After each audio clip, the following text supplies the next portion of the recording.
Kabir was sitting in the bus, wondering how those mountains would be. Kabir, who was 15 years old, had been living in Chandigarh for the past 3 years. Yet, he had never been to the beautiful Himachal mountains. But his dream was about to come true on this school trip. He had spent the entire day eating from a lot of lunchboxes and playing Antakshari. They were about to reach Shimla. But somehow, their bus, which was running fine a few minutes ago, started emitting smoke. It was already late at night, but the kids were with them, so all the teachers decided to stay in a hotel nearby. They would call the mechanic in the morning, get the bus repaired, and leave for Shimla. They reached a hotel nearby. The hotel was surrounded by huge trees and mountains. All the teachers distributed the kids in separate rooms in the hotel. After dinner, everyone went to sleep. Kabir got a room with his 2 friends, Aman and Rohan, and he was very happy because they were his good friends. When Kabir, Aman, and Rohan entered the room, they saw a lake in the middle of the forest from the window of the room. All of them remembered how, on the last school trip, 2 kids had come out to the lake like this at night, and they became the most popular kids in the school. So, the 3 of them made a plan that this time, they would also do something. They thought that they would sneak out of the hotel and go to the lake, take a picture, and come back. As soon as the hotel guard went to sleep, the 3 of them left. The lake didn't look too far from the hotel, but the 3 of them were walking towards the lake for about half an hour, and the road to the forest was not ending. The cold had increased a lot, and in that desolate forest, the 3 of them were in a bad condition due to the cold. When they checked their phones, there was no signal. Then they felt that they should cancel the plan to go to the lake and go back to the hotel. With the help of their phone's flashlight, they started looking for the way back to the hotel.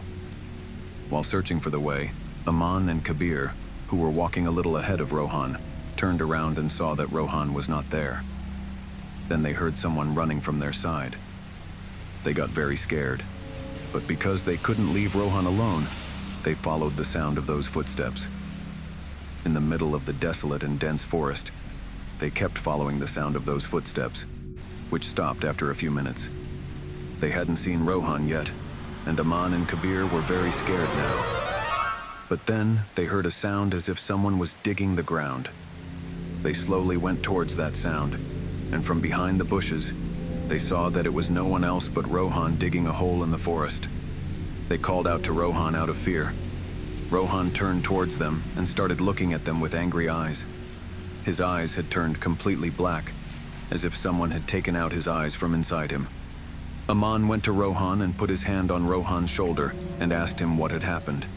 But as soon as he put his hand on Rohan's shoulder, Rohan shouted at Aman and pushed him very hard. Aman fell very far. Rohan had some strange power inside him. Kabir ran towards Aman. Rohan started moving towards Kabir, but as soon as he came to Kabir, Rohan started having strange seizures, and he fainted.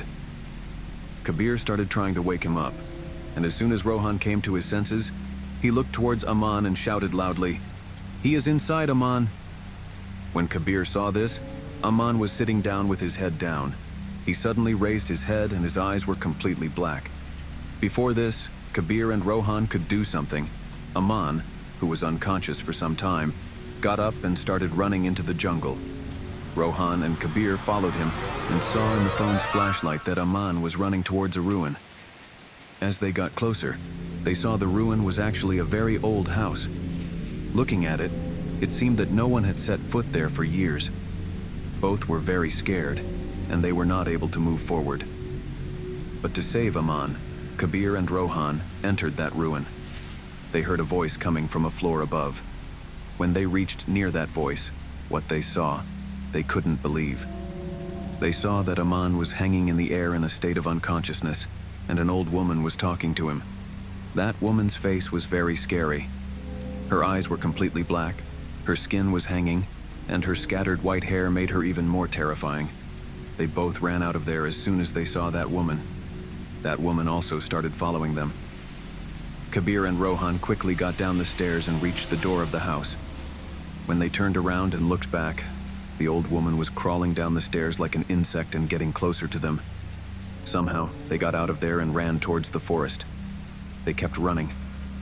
While running, they didn't realize when they reached near the lake, in search of which they had left the hotel. Kabir and Rohan, while running, fell into the lake and started drowning. They felt as if someone was pulling them inside. Kabir somehow came out of the lake, but in front of his eyes, Rohan drowned in the lake, and he couldn't do anything. Kabir got so scared after seeing all this that he started feeling dizzy and fell unconscious there. When Kabir woke up in the morning, he was in the same hotel room. He ran outside. There were many police teams outside, and Rohan and Aman's dead bodies were lying on the ground wrapped in white sheets. The police had declared it a murder, but the people around told them that many years ago, an old woman used to live in that forest. She had a house there. That woman used to live in peace, but one day, to take over her house, some people from the nearby village misbehaved with her and killed her, throwing her in the lake. Since then, no one goes to the forest or the lake at night. It is said that the soul of that old woman still wanders there for revenge. I wish these three friends knew about this.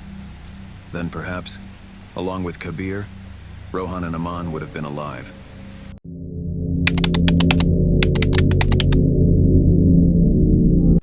A school trip to the serene hills of Muskin Valley was all anyone at Starlight Academy could talk about.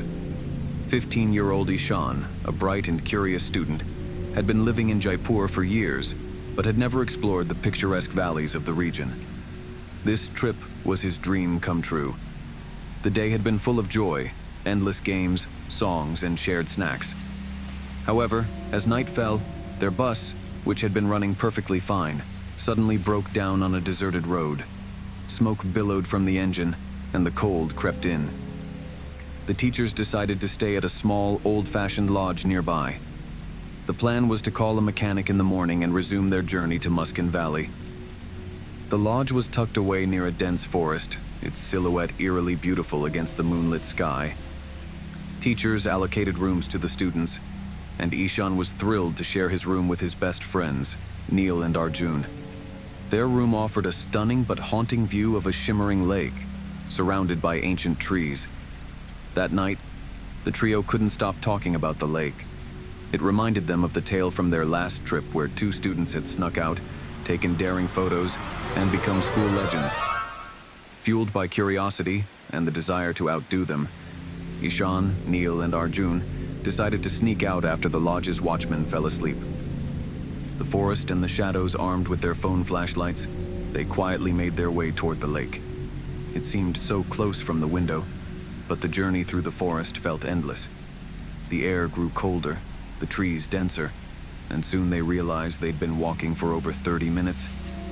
Strange rustling noises began to echo around them, but they chalked it up to animals. Suddenly, they noticed their phones had lost signal. Deciding it was best to return to the lodge, they turned back, only to realize Arjun was missing. Panic set in as Ishan and Neil called out his name. In response, they heard the faint sound of footsteps running deeper into the forest. They followed the sound, but instead of finding Arjun, they came across a chilling sight. Behind a cluster of bushes, Arjun was crouched, digging into the earth with his bare hands. His movements were frantic, his eyes pitch black, void of any life. "Arjun, what are you doing?" Ishan called, his voice trembling. Arjun turned, his face contorted with rage, and let out an otherworldly growl. Neil, summoning courage, placed a hand on his shoulder. In an instant, Arjun shoved him with unnatural strength, sending Neil flying into the underbrush. The ruined mansion. Terrified, Ishan helped Neil up, and the two followed Arjun, who was now sprinting deeper into the forest. They soon came upon a decrepit ancient mansion, shrouded in mist. Its broken windows and collapsed roof suggested it had been abandoned for decades. Inside, they saw Arjun floating midair in a trance, facing an old woman with hollow black eyes. Her gray hair hung like cobwebs, and her face was twisted with fury. She chanted in a language they couldn't understand, her voice echoing in the empty mansion. "Run," Neil whispered, grabbing Ishan's arm. As they turned to flee, the woman noticed them. She moved with horrifying speed, crawling down the stairs like an insect. Her bony limbs bent in unnatural angles as she pursued them. The boys dashed out of the mansion, their hearts pounding. and ran blindly through the forest. The lake's curse. Unknowingly, they stumbled upon the lake they had been searching for. Its surface was still, almost too perfect, reflecting the pale moonlight. Exhausted and terrified, they approached the water to catch their breath. But the lake was anything but serene. A cold, invisible force pulled them toward the edge. Before Ishan could react, Neil was dragged into the lake, disappearing beneath the surface. Ishan screamed and tried to pull him out, but it was too late. The lake, now rippling violently, consumed Neil entirely. Paralyzed with fear, Ishan blacked out. The morning after. When Ishan woke up, he was back at the lodge.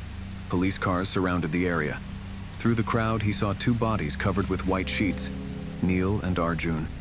He overheard a local villager telling the police about the lake's curse. Years ago, the mansion belonged to a widow who was harassed and killed by greedy villagers who wanted her land. They threw her body into the lake, and her vengeful spirit had haunted the area ever since. Those who dared to disturb her peace never returned the same, or alive. Ishan wished he'd known this before.